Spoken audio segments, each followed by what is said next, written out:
Welcome to Audiobook 365 Stories. When the little seamstress climbed to her room in the building where she lived, she was very tired. Her room was above the top floor of the big brick apartment building.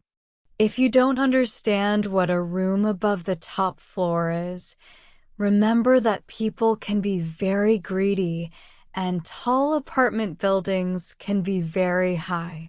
The man who owned the 7-story building found out he could rent another floor. He had no problem getting permission to add another floor on the roof, like a cabin on a ship. The little seamstress lived in one of the 4 apartments on this new floor. You could just see the top of her window from the street.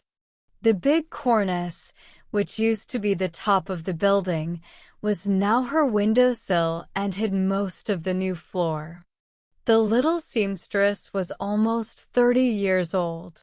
She was old-fashioned in many ways, like our grandmothers. She had been pretty, too, and still would be, if she was not thin, pale, and worried. She was very tired tonight because she worked hard all day for a lady who lived far away, beyond the Harlem River.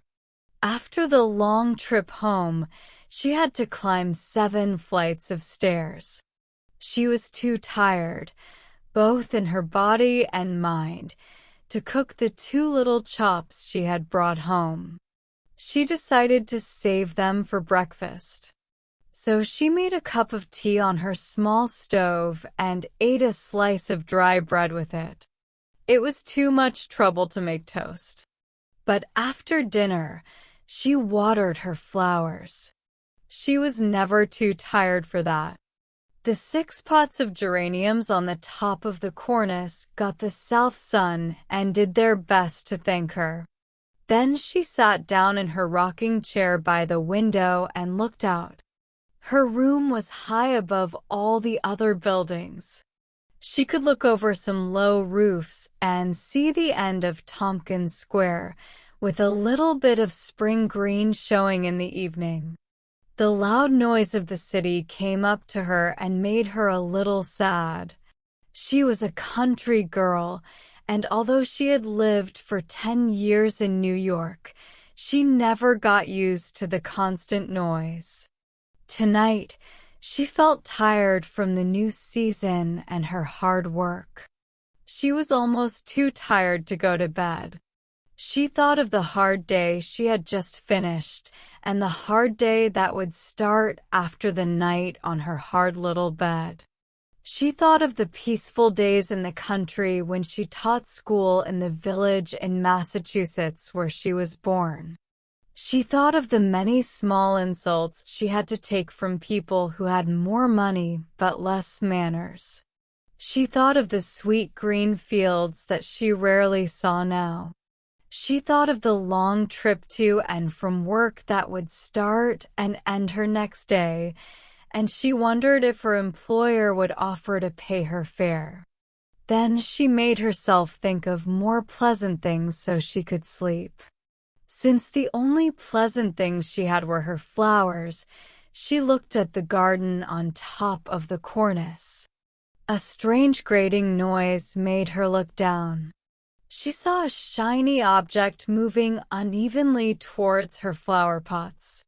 Looking closer, she saw it was a pewter beer mug, which someone in the next apartment was pushing with a 2-foot ruler.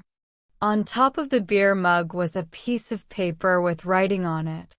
The writing, in a messy hand, said, "Porter, please excuse the liberty and drink it." The seamstress jumped up in fear and shut the window. She remembered there was a man in the next apartment. She had seen him on the stairs on Sundays. He seemed like a serious and decent person, but he must be drunk. She sat down on her bed, shaking. Then she thought to herself, the man was drunk, that was all. He probably would not bother her more. And if he did, She could go to Mrs. Mulvaney's apartment in the back, and Mr. Mulvaney, who was a good man and worked in a boiler shop, would protect her. So, being a poor woman who had already had to deal with similar liberties before, she decided to go to bed like a sensible seamstress, and she did. She was rewarded, for when her light was out, she saw in the moonlight that the 2-foot ruler appeared again, with one joint bent back, hooked into the mug handle, and pulled the mug back.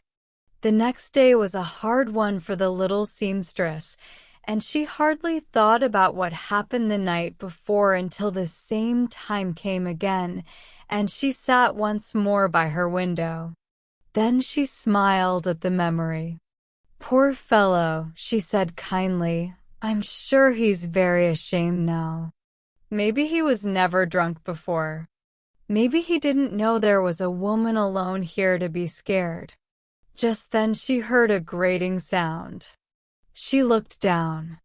The pewter pot was in front of her, and the 2-foot ruler was slowly going back. On the pot was a piece of paper, and on the paper it said, "Porter good for the health it makes meet." This time the little seamstress shut her window with a bang of anger. Her pale cheeks turned red. She thought she would go down to see the janitor at once. Then she remembered the 7 flights of stairs, and she decided to see the janitor in the morning. Then she went to bed and saw the mug pulled back just like the night before. The morning came, but somehow the seamstress did not want to complain to the janitor. She hated to cause trouble, and the janitor might think, well, if the man did it again, she would speak to him herself, and that would settle it. And so, on the next night, which was a Thursday, the little seamstress sat down by her window, ready to settle the matter. She had not sat there long, rocking in the creaky little rocking chair she had brought from her old home, when the pewter pot came into sight, with a piece of paper on top.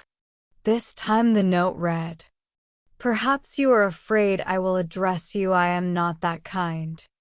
The seamstress did not know whether to laugh or cry, but she felt it was time to talk. She leaned out of her window and spoke to the evening sky. Mr. Sir, will you please put your head out of the window so I can speak to you?" The other room stayed silent. The seamstress pulled back, blushing. But before she could get ready to try again, a piece of paper appeared on the end of the 2-foot ruler. "When I say a thing I mean it. I have said I would not address you, and I will not." What was the little seamstress to do? She stood by the window and thought hard. Should she complain to the janitor? But the man was being respectful. He probably meant to be kind. He certainly was kind to waste these pots of porter on her. She remembered the last time, and the first time, she had drunk porter. It was at home when she was a young girl after she had had diphtheria. She remembered how good it was and how it had given her back her strength. And without thinking, she lifted the pot of porter and took 1 small sip, 2 small sips, and realized her mistake. She blushed like never before, put the pot down, closed the window, and ran to her bed like a deer to the woods. And when the porter arrived the next night with a simple note, "Don't be afraid of it, drink it all," the little seamstress got up and grabbed the pot firmly by the handle. She poured its contents over the earth around her largest geranium. She poured out every drop, then dropped the pot, ran back, and sat on her bed and cried, with her face in her hands. "Now," she said to herself, "you've done it. And you're just as mean and hard-hearted and suspicious as weeds." And she wept to think of her hardness of heart. "He will never give me a chance to say I am sorry," she thought. And really, she could have spoken kindly to the poor man and told him that she was thankful, but that he should not ask her to drink porter with him. "But it's all over and done now," she said to herself as she sat at her window on Saturday night. Then she looked at the cornice and saw the faithful little pewter pot coming slowly toward her. She was conquered. This act of kindness was too much for her gentle heart. She read the note on the paper. "Porter is good for flowers, but better for folks." She lifted the pot to her lips, which were not as red as her cheeks, and took a good, hearty, grateful drink.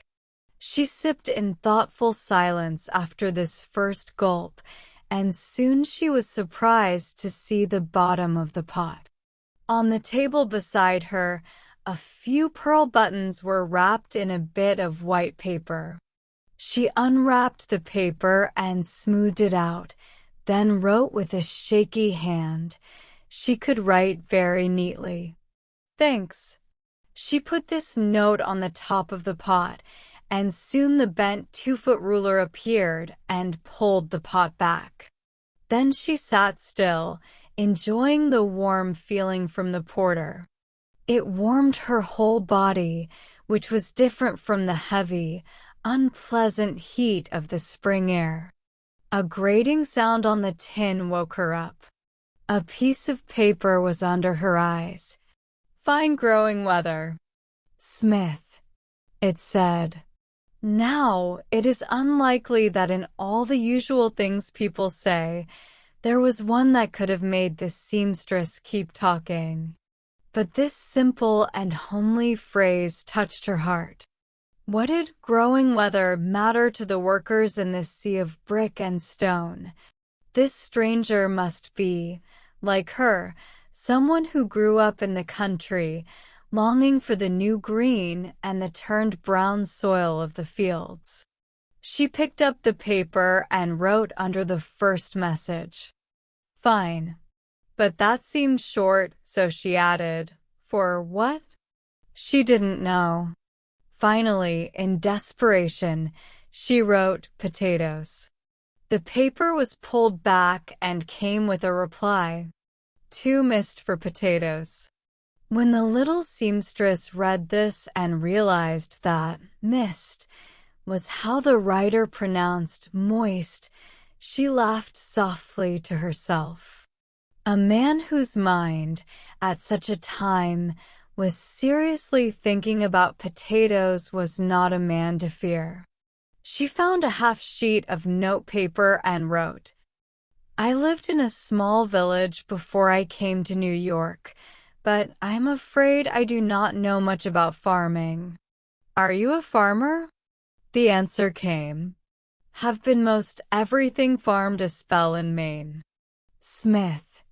As she read this, the seamstress heard a church clock strike 9.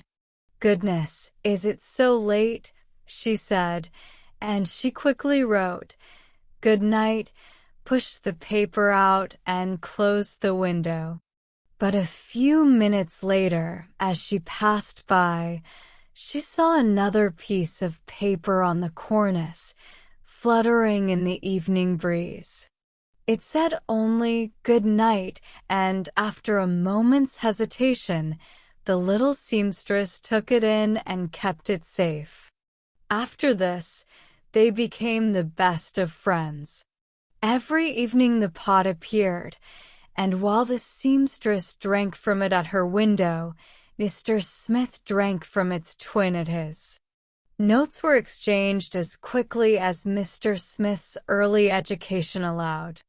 They told each other their stories, and Mr. Smith's was one of travel and variety, which he seemed to think was normal. He had been a sailor, a farmer, a logger, and a hunter in the Maine woods. Now he was a foreman of an East River lumber yard, and he was doing well. In a year or two, he would have enough saved to go back to Bucksport and buy a share in a shipbuilding business. All this came out slowly in their uneven but varied correspondence, where life stories mixed with moral and philosophical thoughts. A few samples will give an idea of Mr. Smith's style. I was one trip to Van Diemen's Land. To which the seamstress replied, "It must have been very interesting."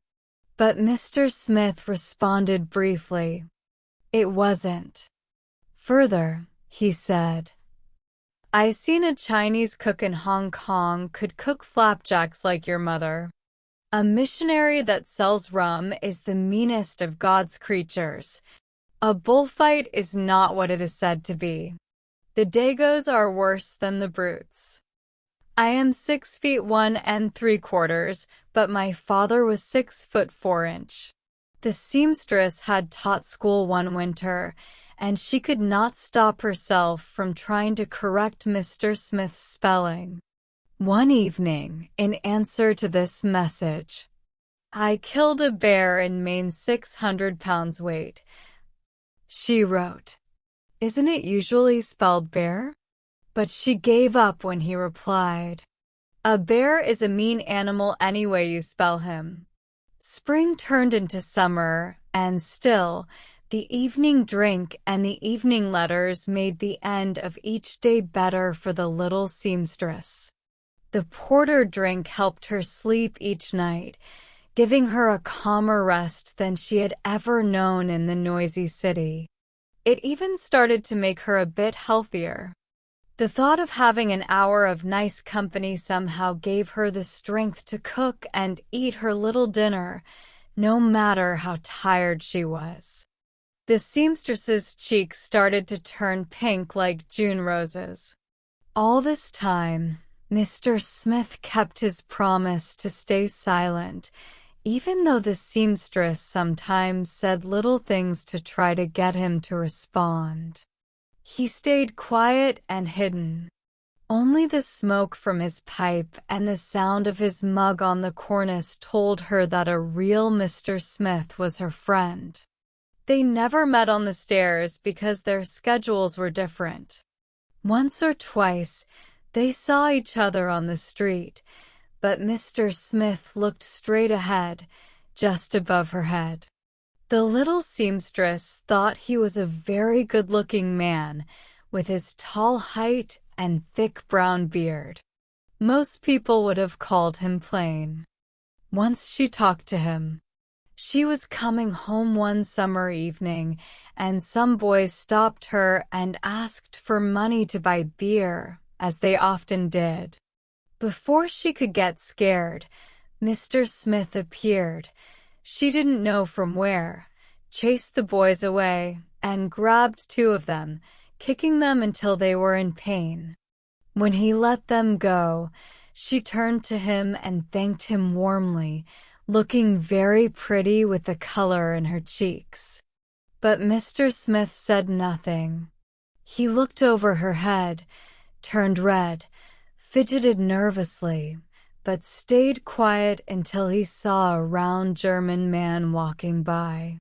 "Hey, Dutchie," he yelled. The German man stopped, surprised.